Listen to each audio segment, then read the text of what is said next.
Evet, herkese selamlar, saygılar, merhabalar. Kanalımıza hoş geldiniz. Bugünkü videoda şöyle detaylı bir konuşmak istiyorum. Arjantin'de oturum ve vatandaşlık alma ile ilgili neler değişti, neler değişiyor ya da neler değişecek. Bunlara bahsedeceğim. Hangi yolla vatandaşlık veya oturum alabilirsiniz, onları bahsedeceğim. Ve Arjantin'de bu konuyla ilgili, bu konularla ilgili oturum ve vatandaşlık verme konusuyla ilgili danışmanlık yapan kişiler hakkında biraz konuşmak istiyorum. Bu işler nasıl oluyor? Neyin danışmanlığı, neye karşılık ne ücret alınıyor, nasıl oluyor bunları biraz anlatmak istiyorum. O yüzden Arjantin'e gelmek isteyen insanlar varsa muhakkak bu videoyu paylaşın, izleyin, ona göre değerlendirin. Sevgili dostlar, güzel insanlar, Arjantin diğer Latin Amerika ülkeleri gibi bir ülke değil. Arjantin'i işte bazı Latin Amerika ülkeleriyle kıyaslıyorlar. Şöyle tehlikeli, böyle tehlikeli. Baştan bunu bir söylemek istiyorum. Arjantin sanıldığı gibi bir ülke değil. Gayet güvenli ve nezih bir ülke. Türkleri çok seven bir ülke. Halkı çok seviyor. Bu yüzden mesela geçenlerde Arjantin'de bir yasa değişikliği oldu. Rus vatandaşları burada çoğunlukta yaşıyor. Sonra Türkler geliyor, çoğunlukta yaşıyor. Diğer ülkelere göre Türkler ikinci veya üçüncü sırada yoğunluk olarak.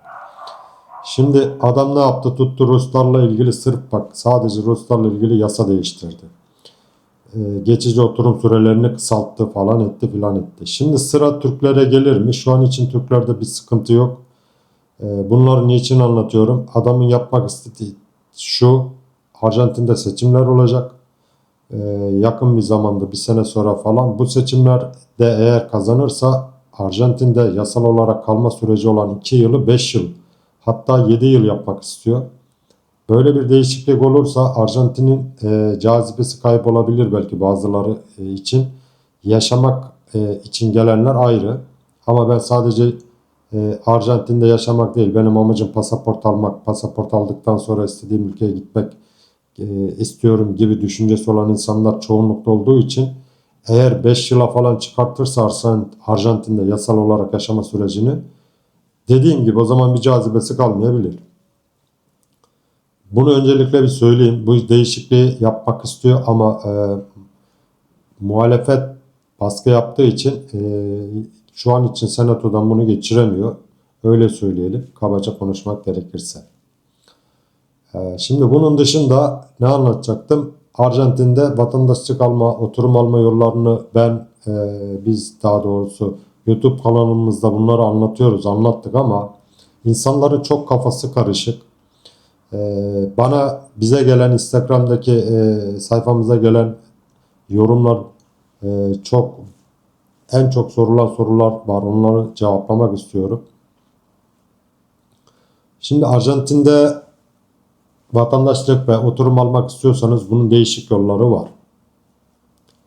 Burada önemli olan Arjantin'de 2 yıl yasal olarak yaşamanız gerekiyor.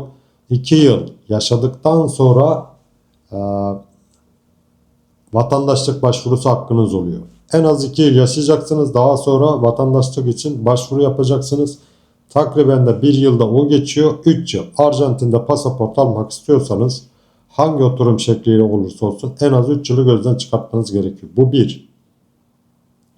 Net bir şekilde söyleyelim. Bunun üstü yok. Dediğim gibi yasayı değiştirirse bu 2 yılı 5 yıl yaparsa o zaman 6 yılı geçer vatandaşlık alması.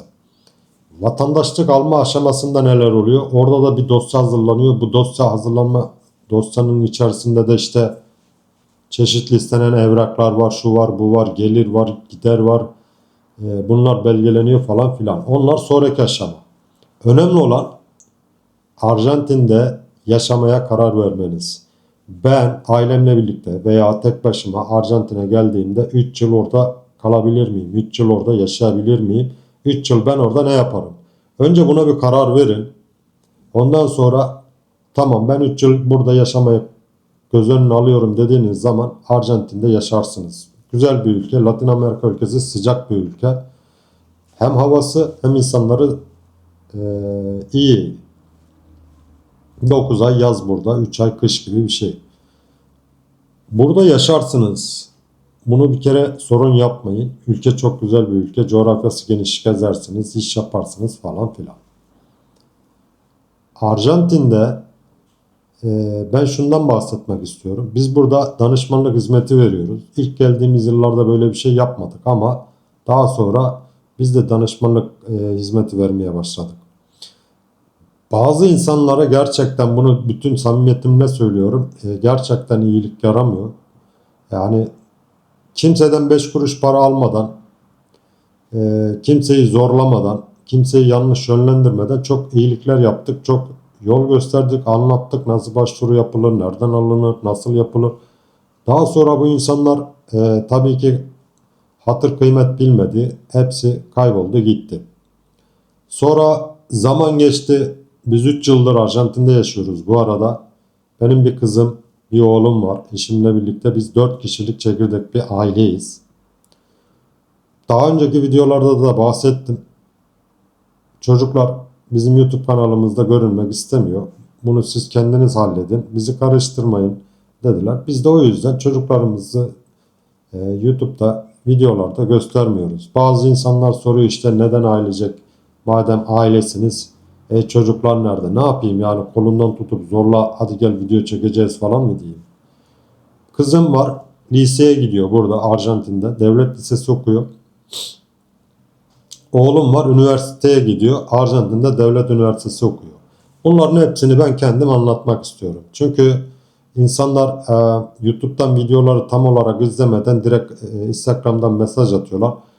Ben baştan şunu söylemek istiyorum. Instagram'da Arjantin'de oturum ve vatandaşlık alma ile ilgili videolar yaparken ben öyle hiç doğaçlama konuşuyorum. Özüm neyse o şekilde konuşuyorum. Hiç yani süslemiyorum videoları, püslemiyorum. Şu şudur, bu budur falan demiyorum. Neyse onu anlatmaya çalışıyorum. Onun için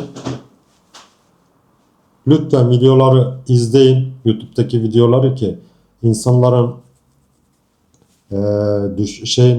nasıl insan olduğuna daha doğru karar verebilirsiniz. Bir ülkede yaşamayı göz önüne alıyorsanız sonuçta o kadar masraf edeceksiniz. Uçak parası, konaklama, şu bu buraya geleceksiniz. Bütün emeğiniz gidecek. Belki birikmiş paranızı harcayacaksınız. Şöyle olacak, böyle olacak. Bir hayatınızı değiştireceksiniz. Sadece Instagram'daki gördüğünüz videolara aldanmayın. Yani YouTube'daki videoların uzun hallerini izleyin. Bu insanlar ne anlatıyor, ne konuşuyor. Bu ülkenin sokaklarını izleyin. Caddelerine bakın. İnsanlar nasıl giyiniyor ona bile bakın. Yaşanır mı, yaşanmaz mı? Havası nasıl, suyu nasıl? Her şeyi inceleyin. Ondan sonra karar verin. Biz gelmeden önce şahsen biz öyle yaptık mesela. Her şeyini dinledik. Herkesi izledik. Kim video çekiyorsa onları izledik. Her görüş farklı çünkü. Şimdi konuyu açtı, dağıldı gitti. Şimdi Arjantin'de biz danışmanlık yapıyoruz dedim oradan devam edeyim. Arjantin'de doğum danışmanlığı eğitim yoluyla ve sabit gelir gibi oturum alabileceğiniz yolların danışmanlığını biz yapıyoruz. Sizin sadece karar vermeniz gerekiyor. Hangi yolla oturum alabilirsiniz, vatandaşlık alabilirsiniz ve Arjantin'de o 3 yıl kalmaya, o pasaport almaya değer mi? Bunun kararını verdikten sonra ve ekonominiz, bütçenizi de ayarladıktan sonra gerisi çorap söküğü gibi geliyor zaten. Önemli olan maddiyat. Burada dil bilmeden kolay kolay çalışamazsınız. Onu net bir şekilde söyleyeyim. Yok Uber yaparım. İşte yok şunu yaparım. Onlar yapılır ama günü kurtarmak amaçlı belki yapılabilir. Ama onun dışında dil bilmeden ben Arjantin'de işte şurada çalışırım, burada çalışırım. Bunu kesinlikle olmaz. Bunu baştan söyleyelim. Dediğim gibi bütçeyi ayarladıktan sonra Arjantin'de gayet güzel yaşarsınız. Size artısı ne? Şöyle düşünebilirsiniz. Özellikle çocuklu ailelere konuşmak istiyorum, seslenmek istiyorum. Türkiye'de bir arsa, bir ev alıp yatırım yapacağınıza çocuklarınızın geleceğini bu şekilde bir Arjantin pasaportu alarak onlara yatırım yaparak bunu değerlendirebilirsiniz. Malum ülke şartlarını da biliyoruz. Biz ülkemizi çok seviyoruz Ama mecbur olduğumuz için biz de buralara geldik. Tıpkı sizin ne düşündüğünüz gibi. Arjantin pasaportu gerçekten güçlü bir pasaport. Birçok Avrupa ülkesine, 170'ten fazla ülkeye seyahat edebiliyorsunuz. Eğer çocuklarınıza böyle bir pasaportu aldığınızda çocuklarınız yarın size dua eder, teşekkür eder. Baba iyi ki, anne iyi ki bana böyle bir fedakarlıkta bulundunuz bize. Bu pasaport aldığı zaman mesela Almanya'ya gitmek istiyorsunuz, alıyorsunuz uçak biletini, İstanbul'dan Ankara'ya gider gibi Almanya'ya, İtalya'ya, işte Avustralya, İngiltere, neresi olursa olsun gidebiliyorsunuz. Bunun ayrıcalığı çok güzel. Şimdi Türk pasaportuyla siz İtalya'ya, Almanya'ya gidemiyorsunuz. Ama Arjantin pasaportuyla sadece internete girip uçak biletini aldıktan sonra istediğiniz gibi gidebiliyorsunuz, seyahat edebiliyorsunuz. Sırf bunun ayrıcalığını düşündüğünüz zaman bile cazip geliyor Arjantin'de oturum ve vatandaşlık almak. Arjantin'de vatandaşlık danışmanlığı yapan hiç kimse burada kurumsal olarak çalışmıyor. Onu baştan söyleyeyim. Geçen bir tane arkadaş Instagram'da konuşuyoruz ve aradı. Diyor ki ya ben işte Arjantin'de bu danışmanlık yapan birileriyle konuştum. İşte kurumsal da bir firma falan. Burada kurumsal diye kimse yok. Kurumsal olmak için önce burada bir ofis açmanız gerekiyor. Eleman çalıştırmanız gerekiyor. Arjantin devletine, Arjantin hükümetine vergi ödemeniz gerekiyor. Vergiye tabi olmanız, onların hukuk sistemine tabi olmanız gerekiyor. Ona göre ondan sonra siz burada kurumsal bir firma gibi, kurumsal ofisi olan bir firma gibi görülebilirsiniz. Burada danışmanlık hizmetini yapanların hepsi bireysel insanlar. Sizin gibi, benim gibi insanlar. Ben nasıl ailemle burada yaşıyorum? Bu işleri biliyorum. Uzun süredir buradayım. Nasıl vatandaşlık alınır? Hangi yolla daha kolay alınır? Süreç nasıl işliyor? Nereden randevu alınır? Sisteme nasıl girilir? Bu yolları iyi bildiğim için biz de danışmanlık hizmeti vermeye çalışıyoruz. Hikaye bu. Yani burada hiç kimseye böyle işte yarın bir gün işte kurumsal bir firmayla iş yapıyorum deyip de güvenip de bu mantıkla hareket etmeyin. Onlar da sizin gibi, benim gibi sıradan insanlar. Onlar da ailesiyle gelmiş, burada danışmanlık hizmeti yapıyor. Kimsenin burada kurulu bir ofisi falan yok yani öyle. Burada yapmanız gereken sadece bu insanın güvenilirliğine itimat edeceksiniz. Ya bu adam işte olur mu olmaz mı? Buna karar vereceksiniz. İster onunla yapın, ister bununla yapın. Onun için diyorum ki Instagram'dan bütün özel sorularınızı sorun, tek tek zaten cevaplıyorum. Yani soruları sorduğumuz zaman karşılığında bir ücret falan da istemiyoruz. Bunları sorun ki şartlar size uyuyor mu, uymuyor mu? Dediğim gibi bakın yani sırf bir uçak bileti bile gidiş dönüş bir dünya para. Emeğinize, paranıza yazık. Önce bütün vizibilitenizi yapın, çalışmanızı yapın. Şartlar nasıl? Bu kadar masraf etmeye değer mi, değmez mi? Kararınızı verdikten sonra. Bu doğum için de geçerli. Eğitim yoluyla oturum almak isteyenler için de geçerli. Her türlü geçerli. Bunu baştan bir söyleyelim. Ve bazı insanlar var burada. İsimlerini şimdi söylemek istemiyorum. O önemli değil de önemli olan şu. Ben burada biraz da dert yanmak istiyorum. Derdimiz şöyle yani anlamadığım bir türlü kafamın içine yatmayan bir şey anlatmak istiyorum burada. Danışmanlık ücreti tamam bir emek vereceğiz biz de burada. Bu sistemi sizin için kolaylaştırmış olacağız. Siz hiçbir şeyle uğraşmadan biz sizin adınıza bir şeyler yapmış olacağız.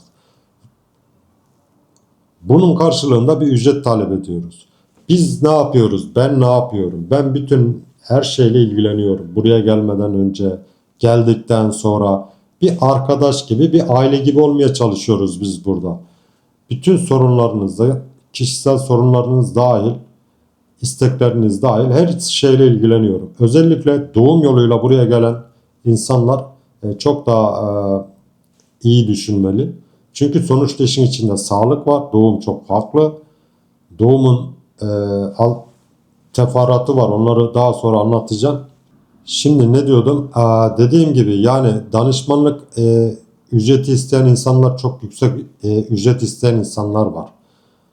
Bazılarını duydum burada. Çok absürt derecede para istiyorlar. 3.000 dolar, 5.000 dolar, 10.000 dolar. Abi Allah'ınızı severseniz. İsteyen tamam istiyor. Kendini pazarlıyor, anlatıyor falan filan da. Veren nasıl veriyor bu paraları? Ya sizde mi para çok? Harcamaya mı yer arıyorsunuz bu paraları? Çarçur etmeye mi yer arıyorsunuz? Abi danışmanlık, benim konuşma şeklim, hitap şeklim bu, kusura bakmayın. Abi diye hitap ediyorum. Dilimde pelesenk olmuş. Bu şekilde konuşuyorum. Huyum bu. Yani bir danışmanlık hizmeti alacaksınız burada. O da nedir? Sizin oturum sürecinizi yöneteceğiz, değil mi? Evraklarınızı sizden alıyoruz. Nasıl oturum alacaksınız? Örnek vereyim. Mesela eğitim yoluyla oturum alacaksınız. Ben sizi götürdüm, bir tane üniversiteye kaydınızı yaptıracağım. Bütün girişlerinizi yapacağım. Oradan evrak alacağım. Diplomanızı falan denkliğini yapacağım. Şuydu buydu falan. Bunun için 10.000 dolar, 5.000 dolar para isteniyor. Abi böyle paraları vermeyin. Paranıza yazık. Eğer çok paranız varsa gidin bir fakiri fukarayı doyurun. İnsanlara yardım edin. Dua alın, ondan 1000 kat daha iyidir. Bak onu söyleyeyim. Ya kendiniz biraz araştırın. 10.000 dolar nasıl bir para veriyorsunuz? 5.000 dolar, böyle bir paralar yok. Olamaz böyle paralar. 2 kere düşün, 10 kere düşünün ya. Kurban olayım, yani siz sokakta mı topladınız bu parayı, dağıtmaya yer mi arıyorsunuz ya? Ciddi söylüyorum. Şimdi bana diyecekler ki videoyu izliyorlar. Sen kaç para alıyorsun o zaman? Abi yaz özelden ben sana söyleyeyim kaç para aldığımı. Onun onda birini alıyorum ben ya, istiyorum. Abi şimdi karşı tarafı da düşünmek lazım. Sizi de düşünmek lazım. Adam buraya gelecek, bir düzen kuracak, bir sürü masraf edecek. Biz zamanında yapmadık mı bunları? Yaptık.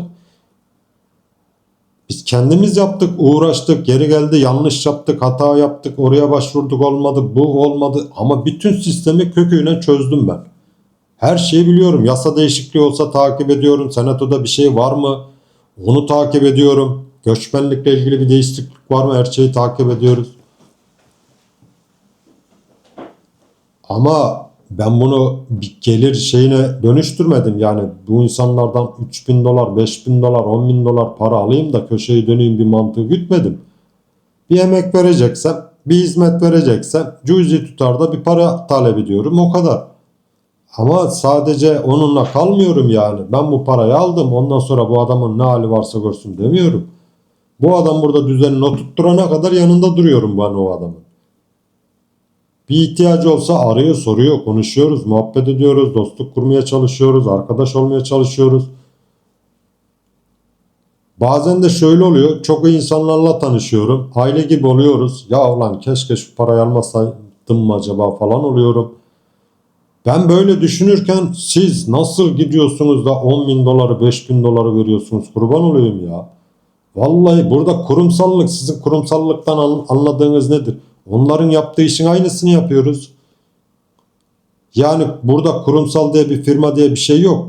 Sonuçta burada o insanlarla siz sorun yaşadığınız zaman yarın bir gün diyorsunuz ki işte ya karşımda en azından muhatap olabileceğim bir firma var. Kurumsal bir güç var. Yok abi böyle bir şey. Siz burada onlarla sorun yaşadığınız zaman hiçbir hak talep edemezsiniz. Bunlar Arjantin hukukuna bağlı değil ki.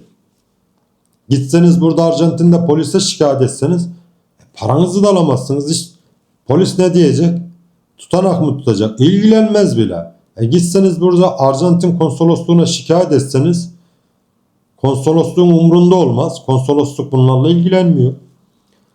Burada bir tane Türk vatandaşı vardı. Böyle doğum yoluyla falan şununla bununla danışmanlık yapıyordu. Adam kaç kere şikayet etmişler konsolosluğa. Ne oldu? Hiçbir şey olmadı. Konsolosluğun işi bu değil ki. Yani demem o ki 2 kere düşünün, 3 kere düşünün.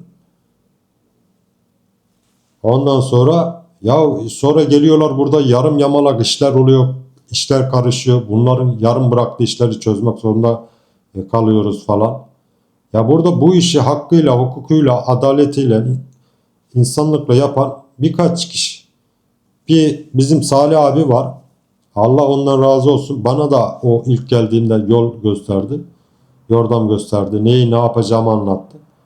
Ya Salih abiyi bulun ya bizim gibi insanları bulun.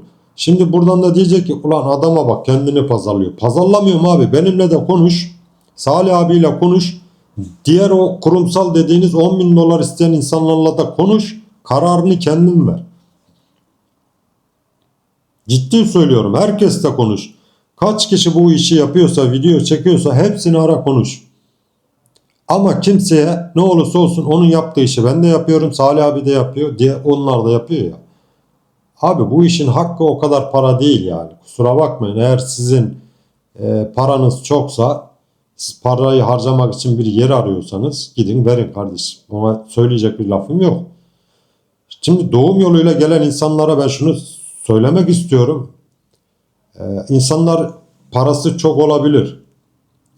Buraya gelip burada özelde doğum yapmak istiyor olabilirsiniz. Devlet hastanesinde doğum yapabilirsiniz. Biz kimseyi özele yönlendirmiyorum ki ben. Özele de götürüyorum, konuşuyoruz mesela. Özel hastane dünyanın neresine giderseniz gidin, Türkiye'ye dahil özeldir. Hangi özel hastaneye giderseniz gidin krallar gibi karşılaşırsınız. Krallar gibi ilgilenirler siz özel hastanelerde. Arjantin'de de keza öyle. Ben diyorum ki gelin devlet hastanesine gidelim, konuşalım, bakalım. Devlet hastanesini de görün, sistemini de görün, temizliğini de görün, hijyenini de görün. Her şeyini görün. Sonra özele gidelim, özelle de konuşalım. İster paranız çoksa karar verirseniz burada karar verin, özele gidin, özelde doğum yapın. Ama şunu, kendi fikrim, bunu net bir şekilde söyleyeyim. Burada Arjantinlilerden gördüğüm, duyduğum da o. Arjantinliler bile Arjantin'de büyük bir ameliyat geçirmek istediği zaman adamın özel sağlık sigortası var. Alman hastanesinde, İsveç hastanesinde ameliyat olabilecekken adam bedava olabilecekken gidiyor devlet hastanesinde ameliyat oluyor bu adam. Niye? Diyor ki devlet hastanesindeki doktorlar daha tecrübeli, daha güvenilir. Öyle, gerçekten de öyle. Latin Amerika ülkesi tıp alanında çok ileri bir seviyede aslında. Doktorları çok kaliteli. Ciddi söylüyorum, çok kaliteli doktorlar var burada. Devlet hastanelerinde ve bunlar insanlara çok kıymet veriyor, değer veriyor. Hele devlet hastanesindeki doktorlar falan hata yapmamak için iki kere düşünüyor. İlgililer, alakalılar. Ama siz çok daha rahat etmek istiyorsanız doğumdan sonra örnek bir suite bir odada, kral dairesi gibi odada kalmak istiyorsanız bir gün için o sizin tercihiniz, ona bir şey diyemem. Ama devlet hastanesinde de çok güzel hijyenik bir şekilde doğumunuzu yaptıktan sonra bir gün veya bilemedin 2 gün odada kaldıktan sonra taburcu oluyorsunuz ve 5 kuruşta para vermiyorsunuz. Diğer tarafta özel hastanelerin doğum ücreti 5.000 dolardan aşağı değil. Eğer siz buraya geldiğinizde Arjantin'de özel hastanede doğum yapmak istiyorsanız, tercihiniz bu yönde olursa bana söyleyin, ben sizi özele götürürüm. Ben de özel hastanede ilgi görürüm, alaka görürüm. Beni de iyi karşılarlar. O Murat Bey hoş gelmişsiniz, nasılsınız efendim, şöyleydi böyle. Bana da bunu derler. Sizin paranızın gücünü sayesinde ben de ilgi itibar görürüm. Bu hep böyle. Dünyanın neresine giderseniz gidin özel her zaman para. Başka işi değil. Dediğim gibi ona doğum yoluyla gelmek istediğiniz zaman ona burada karar verin. Devlet, benim tercihim devlet hastanesi. Abi niye 5.000 dolar para veriyorsun? Şahsi fikrim. İmkanı olan insanlar, ha bunu şöyle olarak şöyle düşünmeyin. Ben Türkiye'deyken de bunu söylüyordum. Özele giderim, aman daha iyi doğum yaparım. Doktorlar daha iyi işi bilir. Benimle daha iyi ilgilenir. Bir sorun çıktığında daha çabuk müdahale ederler. Böyle bir şey yok. Özeldeki sistem nasılsa devlette de aynı. Aynı sistem orada da var. Aynı cihazlar, aynı işte yapılan tetkikler, muayeneler hepsi orada var. Ki devlettekiler daha çok ilgileniyor, bakıyor. Ultrasonu orada da var. Doğumhanesi orada da var. Doktorlar daha iyi, daha bilgili, daha tecrübeli. Sürekli doğum yaptırmış. Her şeyi ezberlemiş artık. Bu tecrübeye güvenerek devlet hastanesi derim. Ben Türkiye'de de aynıydı.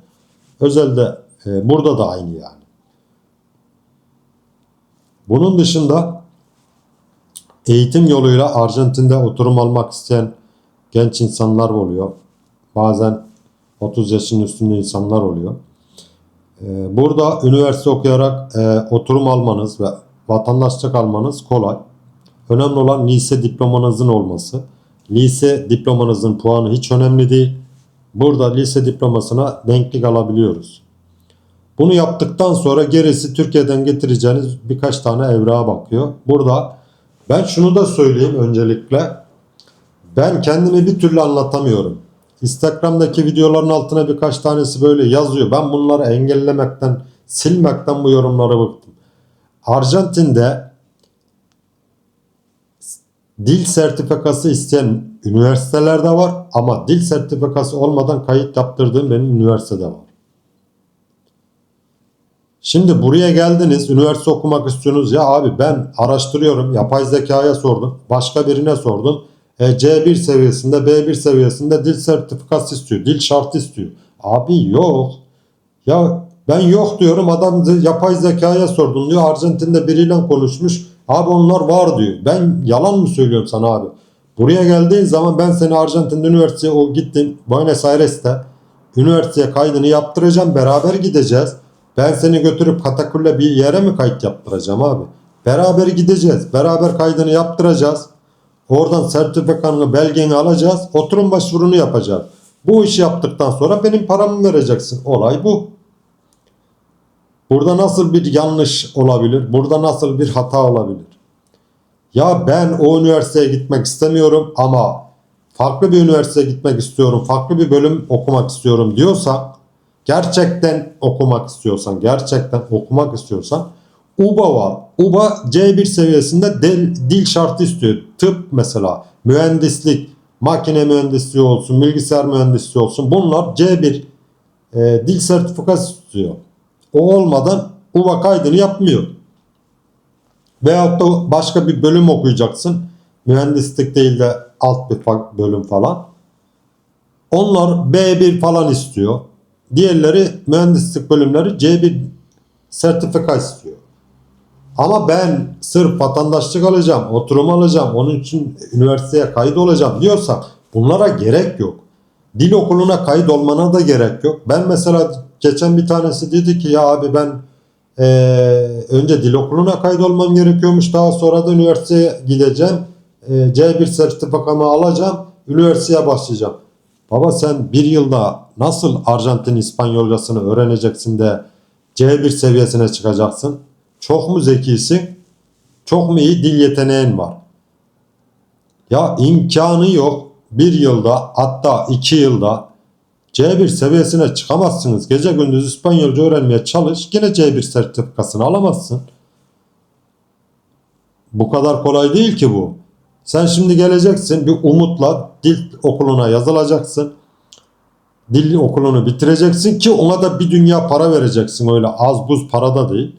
Ondan sonra bir yılın sonunda ben C1 sertifikamı alacağım, gideceğim üniversiteye kayıt olacağım. Abi böyle bir şey yapamazsınız. Paranıza yazık, o bir yılınıza da yazık, onu söyleyeyim. Ne yapacaksınız? Üniversiteye kaydınızı yaptırın. Bir, zaman geçmesin. Hem üniversiteye gidin, üniversiteye giderken de dil okuluna yazılın. Bak ne oldu, hem bir senen cebinde, zamanın boşuna geçmemiş olacak. Sen üniversiteye giderken ben dil de öğrenmek istiyorum diyorsan, ki bana göre gerek yok. Üniversitede dille ilgili hiç sorun çıkartmıyorlar size. Onu baştan söyleyeyim. Ama illa dil öğrenmek kötü bir şeydir demiyorum. Tabii ki öğrenin. Bir dil bir insan. Bir lisan bir insan. Dil her zaman iyidir. Üniversiteyi okurken de baba gidin. Dil okuluna yazılın. Dil öğrenmeye çalışın.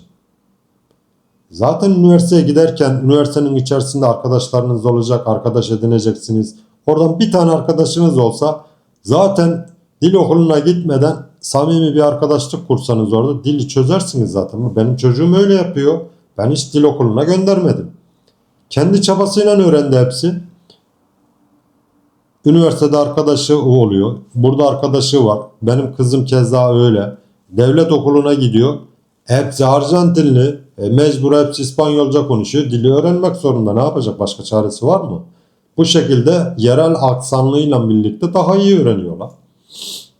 Ama sen buraya geldiğin zaman dil okullarından başlayacaksın da süreç geçecek de bir yılda C1 alacak da üniversiteye kaydı. Abi zor zor. Ama gitmeyin demiyorum. Gidin önce üniversiteye. Hem süreniz oturum yasal olarak Arjantin'de 2 yıl yaşamanız gerekiyor ya. Hem o süre başlamış olur. Üniversiteye kaydınızı yaptırmış olursunuz. Ondan sonra bir size yardımcı olacak dil konusunda birilerini bulamazsanız veya kendinizi bir boşlukta hissediyorsanız gidin dil okuluna da yazılın. Hem dil okuluna gidin hem de haftada 2 gün üniversiteye gideceksiniz. Olay bu. Ondan sonra üniversiteye kaydınızı yaptıktan sonra abi, oturum başvurunuzu yapıyorum. Ondan sonra DNI dediğimiz Türkiye'deki TC kimlik kartınız çıktıktan sonra dil de biliyorsanız gidin istediğiniz yerde iş başvurusu yapın. Ama dil bilmeden çalışamazsınız, onu söyleyeyim. Kimse sizi işe almaz. Net söyleyeyim yani. Ufak tefek bir şeyler yapabilirsiniz, orası ayrı bir hikaye.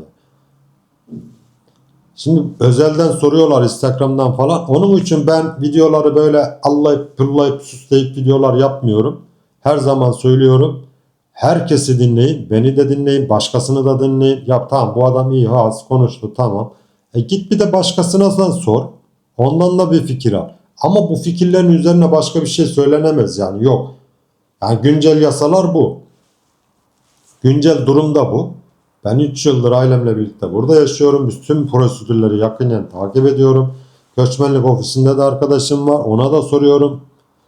Bu şekilde vatandaşlık alır mı? Bu evrak bunda sorun çıkartır mı diye. Önce işi sağlam alıyorum. Sonra size diyorum ki evet abi sen gel. Tamam, biz size oturum alıyoruz. Sıkıntı yok diyorum. Daha neyin garantisini vereyim, daha neyi anlatayım bilmiyorum. Karar sizin, tercih sizin. Bir de aileler var, onlardan bahsetmek istiyorum. Aile olarak buraya geliyor insanlar. Şimdi mesela şöyle, pardon, emeklilik yoluyla vatandaşlık almak, oturum almak. Bunun da bir kriteri var. Evet, ben Türkiye'den emekliyim, 20 milyar maaş alıyorum, geleyim Türkiye Arjantin'e yerleşip oturum alayım. Böyle bir şey de söz konusu değil. Onun da kriterleri var. Onun için sorun diyoruz.